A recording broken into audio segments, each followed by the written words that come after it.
Si les perspectives économiques pour l'Afrique subsaharienne s'améliorent progressivement, la mise en œuvre de réformes est de plus en plus difficile en raison de ses vulnérabilités. Catherine Patillot, directrice adjointe du département Afrique du Fonds monétaire international, décrit les challenges auxquels sont confrontés les décideurs des pays de la région.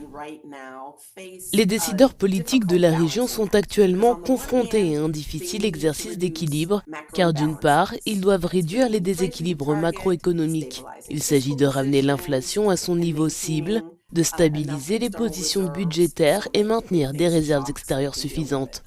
Ainsi, s'ils sont confrontés à des chocs, ils peuvent y faire face. Mais d'un autre côté, ils ont des besoins de développement très importants, compte tenu de la croissance démographique et de la nécessité de maintenir le soutien social et politique, tout ça dans un contexte de croissance faible et inégale, ainsi que de conditions de financement serrées et d'épisodes de fragilité politique et sociale pour la croissance. Malgré les efforts régionaux pour stimuler la croissance, l'inflation persiste dans certains pays, en cause notamment la crédibilité du cadre politique monétaire.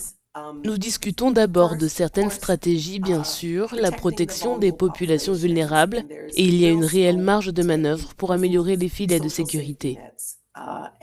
C'est une bonne chose. Ensuite, en termes de réformes, nous travaillons sur des stratégies de communication et de consultation, et aussi, bien sûr, nous nous assurons que les décideurs politiques travaillent sur la gouvernance et l'amélioration de la gestion des finances publiques, afin qu'ils puissent rétablir la confiance du public dans le fait que ces réformes vont bénéficier à la population.